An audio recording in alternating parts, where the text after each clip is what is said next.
Hello, my beauties.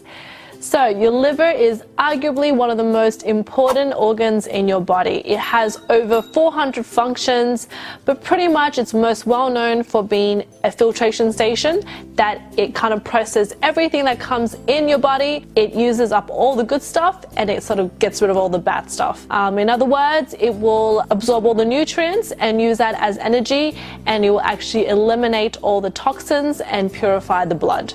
Your liver also produces bile, which is responsible for breaking down the fats in the foods, and it also stores glucose to use as energy. So when you have a bad liver or an unhealthy liver, you usually will experience symptoms like sluggish, tiredness, lack of energy, discoloration in the skin, sometimes even breakouts, excess weight gain, odd digestions. You might even have slight headaches and also experience some sort of pain on the right side of your body. So I know a lot of you guys are probably thinking, oh my God, ain't nobody got time to take care of your liver. But let me tell you now, your future selves will thank me. Because when you take care of your liver, not only will all these symptoms go away, but it also helps to give you a healthy lifestyle that allows you to feel good about yourself from the inside out. You might think now that you're young and full of life and you have nothing to worry about, you're just going to bounce back like that. But when you actually hit a certain age, you would actually look back and think there are certain things you wish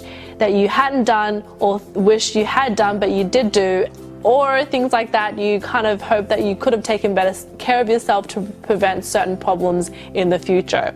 I know I might be getting a little bit sentimental here, probably because I'm hitting a big milestone in my life. I'm about to turn 30 very, very soon. I want to share with you some tips on things that you could avoid and some things that you should keep in mind, as well as 2 pressure points. So here we go. This goes without saying that smoking and any form of drug intake is going to drastically damage your liver. So that's probably the very first and foremost important thing, is to avoid any contact of those things. Those are things that will not affect your physical health as in terms of your appearance, but also mucks up internally, and sometimes these cause irreversible damage, a huge amount of problems for you in the future. Number 2 is avoid alcohol. Doesn't matter if they promote antioxidants in red wine or any form of other, I guess, more sophisticated alcohol out there that promotes, vegan or things like that. At the end of the day, alcohol is a toxin, and it will cause your liver to do extra work to purify the blood and help get rid of that toxin for you. Even if you're just taking it once in a while, it's still going to cause that excess stress for your liver. I remember clearly that I had a friend who drinks all the time, and she had the worst case of acne, and she didn't understand why she was suffering acne because she was drinking all the time.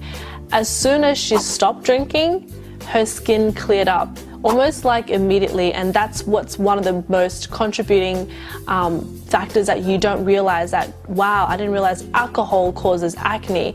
It might not have a direct correlation, but because she stopped giving her body that toxin, the body is able to heal her skin or other areas of her body that allows her skin to clear up. Number 3 is avoid animal fats and vegetable oils, especially corn and soy.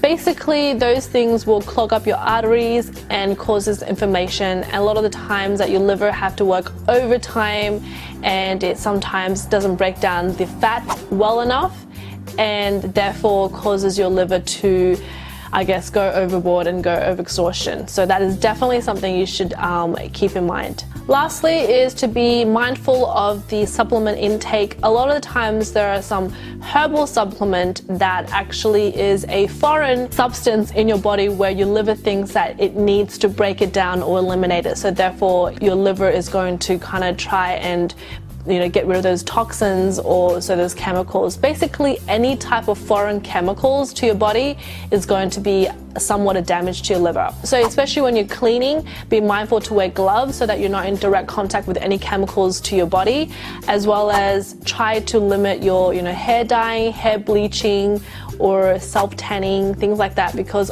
a lot of these things might not seem so much of a big deal, but your body does absorb small amounts of it, and when it does, your liver do have to work a little bit harder to get rid of all the toxins and eliminate or everything that's not, wanted, and purify the blood. So besides avoiding things that could damage your liver, there are also some things that you could do to help protect and nurture your liver.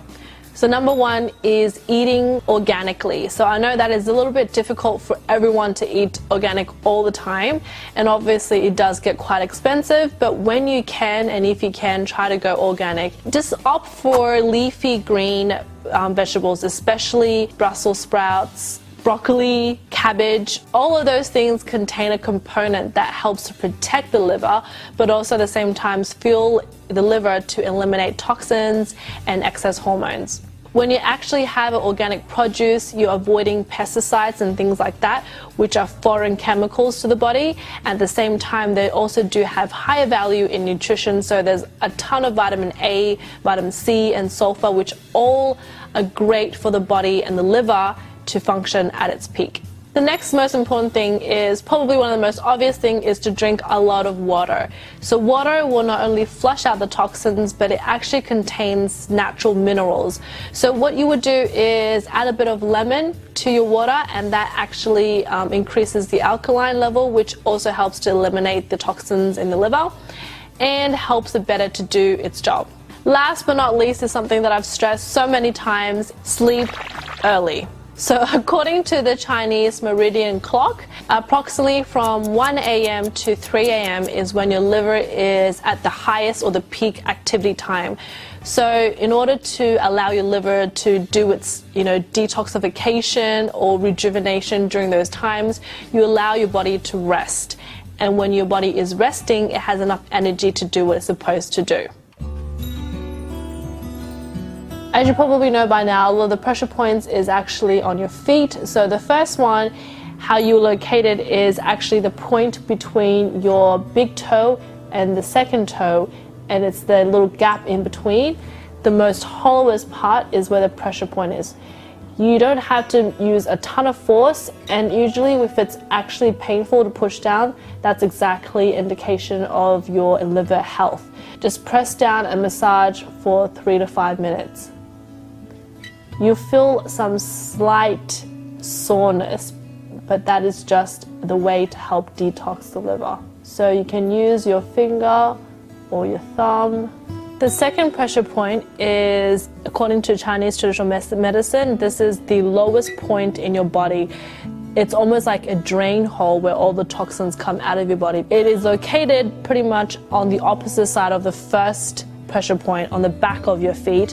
So if you want to feel between your big toe and your second toe and align that to where the most hollowest part underneath, and that is usually where the pressure point is, and you just massage that place as well for about 3 to 5 minutes. I wouldn't advise to do 2 pressure points at the same time, but definitely do one after the other. Not only does this pressure point help to detoxify the liver, it also helps to purify the kidney. Random fact, did you guys know that by drinking coffee, it eliminates the chances or reduces the chances of having liver cancer? Tell me if you ever heard this before. Comment below and let me know. Am I lying? Am I bluffing? I don't know. You tell me. I would love to start a forum. We could all talk about if coffee helps to reduce cancer, liver cancer. I would just like to take this opportunity to ask you guys that I really want to find a name for you guys. I've called you guys beauties before, but I realized some of you guys might not like to be called beauties. What names can I call you guys? Can you give me some suggestions? Absies? Australians like the worst at abbreviating everything. I don't want to give you guys a really bad abbreviation, so I don't know, you guys tell me what you like to be called. Comment below and also let me know. Okay, if you guys like this video, give this video a thumbs up. Remember, sharing is caring, so if anybody else out there, you're either a family or a friend, anyone that you know that might be suffering the symptoms of a bad liver, or they want to improve their general health, give them this video and let them know that you care about them and that you really wish that they could take better care of themselves, because at the end of the day, you are in charge of your life. You are the person who's responsible for what happens. Thank you guys for watching, and I will see you in my next video. Bye!